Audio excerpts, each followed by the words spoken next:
आप सभी युवा साथियों को मेरा प्यार भरा नमस्कार, विनम्रता भरा नमस्कार। और हमारे जितने भी अभिभावक स्वरूप हमारे ग्रामवासी हैं, जो हमारे अभिभावक स्वरूप हैं, हमारे संरक्षक स्वरूप हैं, उन सभी को मेरा सादर चरण स्पर्श। आप सभी को मैं अपना बातें रखूं आप लोगों के सामने में, उससे पहले मैं आप लोगों को अपना एक छोटा सा परिचय बता देना चाहता हूं कि मैं कौन हूं, क्या हूं और मैं आगे क्या करने वाला हूं या आगे क्या करना चाहता हूं।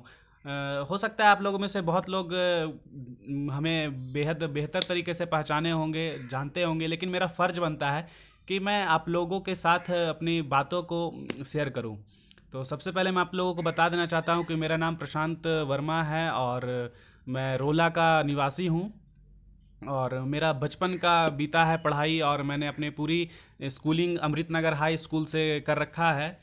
और इस समय फ़िलहाल मैं जीविकोपार्जन के लिए मैंने अमानत कर रखा है, और अमानत का डिग्री लेने के बाद मैंने अभी कंप्लीट नहीं हो पाया है, लेकिन अगस्त तक मेरा वो डिग्री कंप्लीट हो जाएगा। और जीविकोपार्जन का मेरा वो मेन स्रोत है। साथ ही साथ मैं प्रेस में भी काम करता हूँ। फ्रीलांस मेरा प्रेस है खुद का, और मैं खुद से वे वीडियो बना करके प्रेस में मेरा खुद का चलता है, मैं और इस तरीके से मैं काम करता हूँ। तो दोस्तों, मैं अब आप लोगों के मुद्दे की बात कर रहा हूँ कि अभी आ गया है पंचायत का चुनाव, और बतौर एक मुखिया प्रत्याशी के रूप में मैं अपने आप को सामने आप लोगों के सामने में ला रहा हूँ। एक बतौर मुखिया के लिए मैं जोरदार दावेदारी कर रहा हूँ। तो ये तो हो गया हमारा ही छोटा सा परिचय। देखिए, सबसे पहले आप सभी युवा साथियों को एक बात सोचना होगा, और हमारे जितने भी अभिभावक स्वरूप जो लोग हमारा ये वीडियो को देख रहे हैं, मैं उनसे भी सीधी तौर पे बात करना चाह रहा हूँ कि हर लोग चाहता है कि भाई पंचायत में एक सुयोग्य जो है सो उम्मीदवार आए, पढ़ा लिखा आए, और निडरता के साथ गलत के लिए वो आवाज़ उठाए, लड़ने वाला हो। हर लोग चाहता है कि हमारे समाज में फिर से कोई ना कोई भगत सिंह जैसा व्यक्ति वाला आए, सोच वाला व्यक्ति आए। लेकिन ये कड़वी बात है, ये कड़वी सच्चाई है कि वो लड़का हमारे घर में ना पैदा हो, हमारे पड़ोसी के घर में पैदा हो। ये मानसिकता बनी हुई है आज हमारे समाज में। मैं सीधे तौर पर उन युवा साथियों को बात बताना चाह रहा हूँ, या मैं उनसे बातें करना चाह रहा हूँ, और मेरा संदेश सीधा उन्हीं से है कि आज देखिए कि राज्य की स्थिति क्या बनी हुई है। जैसा हम लोग बचपन से ही पढ़ते हैं, आइना दिन हम लोग अपने जीवनचर्या में देखते भी हैं कि अगर किसी मजबूत घर का निर्माण करना होता है ना, तो उसके लिए सबसे मजबूत बेस का हम लोग को सबसे पहले निर्माण करना होता है, मजबूत आधार देना पड़ता है। तो जिस तरीके से देश में आज जो शासन चल रहा है, राज्य का जो शासन चल रहा है, जो स्थिति पैदा हो चुकी है राज्य में, अराजकता का स्थिति है, पता नहीं, आप देख रहे हैं कि चाहे वो सरकार किसी भी तरीके का हो, लोग उसके खिलाफ लड़ नहीं रहे हैं। सिस्टम के खिलाफ, करप्शन के खिलाफ, भ्रष्टाचार के खिलाफ, अन्याय के खिलाफ। आज समाज में ऐसे लोगों की ज़रूरत है जो डंके के चोट पर इन सारी समस्याओं के लिए लड़े, इन सारी समस्याओं का समाधान निकाले, इनसे निजात दिलाए आज समाज को, सोसाइटी को। लेकिन क्या है कि जब चुनाव का टाइम आता है तो सारे लोगों का माइंड वॉश कर दिया जाता है, पार्टी के नाम पर, धर्म के नाम पर, जाति के नाम पर, और सबसे बड़ी बात है पैसों के नाम पर। अभी भी आप लोग को सुनने में आ रहा होगा कि भाई फलना कैंडिडेट इतना खर्चा कर रहा है, ये कर रहा है, वो कर रहा है। तो आप जरा एक बार सोचिए, अध्ययन कीजिए आप हर एक कैंडिडेट के लिए। हर लोग हर गांव में ज्ञान बांटते हैं कि सारे गांव का मिलके एक कैंडिडेट को खड़ा करना चाहिए। क्या आप बताइए कि ये संभव है? आपके नज़र में कौन सा सबसे बेस्ट कैंडिडेट है? तो ये कहीं ना कहीं से ये टेक्निकल बात है, और ये आप लोगों को समझना पड़ेगा कि जब हम लोग बाजार जाते हैं तो क्या बाजार किसी एक सब्जी वाले से लगता है? फिर तो वो मोनोपोली हो गया ना, वो मोनोपोली हो गया।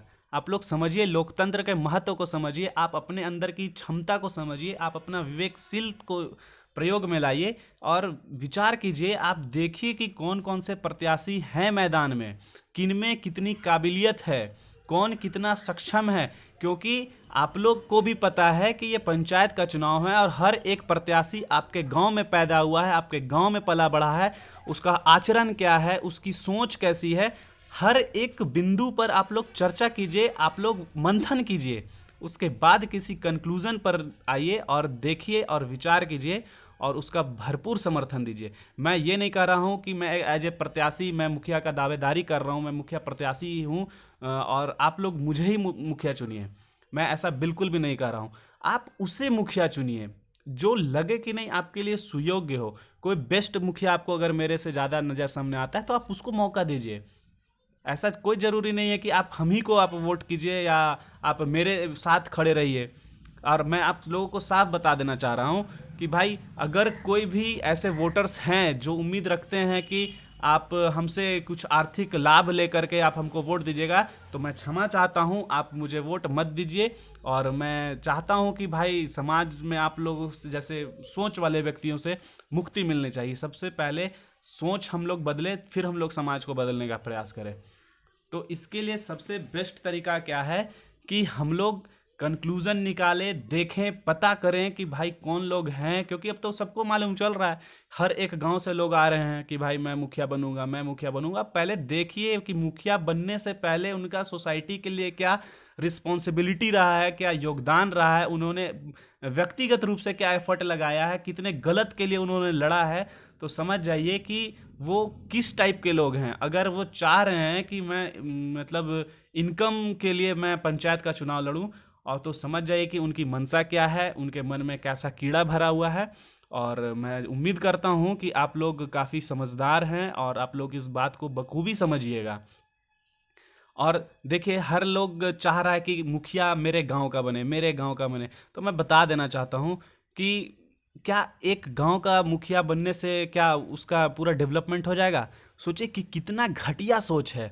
चाहे वो किसी भी गांव वाला ये सोच रहा होगा, चाहे वो अमृतनगर का हो, चाहे वो रोला का हो, चाहे वो केसुरा का हो, इवन किसी गांव का या झारखंड का किसी भी गांव का हो, अगर वो ऐसा सोच रहा है कि मुखिया मेरे गांव का होना चाहिए, तो वो बहुत ही मतलब नैरो माइंडेड है और वो बहुत ही घटिया किस्म का सोच है।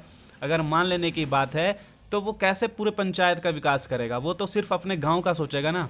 तो फिर वो मुखिया कहाँ हो गया? इस तरीके से तो भाई नया एक अमेंडमेंट लाना पड़ेगा, नया एक सुधार करना पड़ेगा और संविधानिक रूप से ऐसा प्रावधान लाना पड़ेगा कि भाई हर पंचायत के लिए एक हो।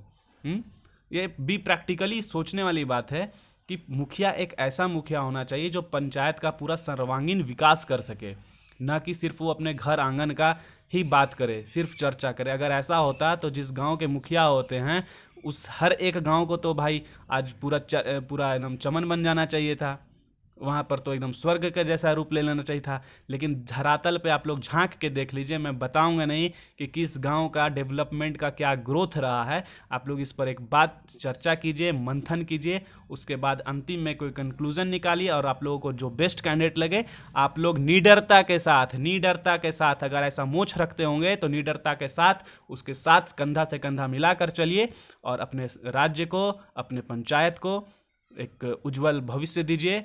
और मैं उम्मीद करता हूं कि आप लोगों को हमारी ये बातें पसंद आई होगी और आप लोग इस पर एक बार ज़रूर चर्चा कीजिएगा, ज़रूर मंथन कीजिएगा। जय हिंद, वंदे मातरम।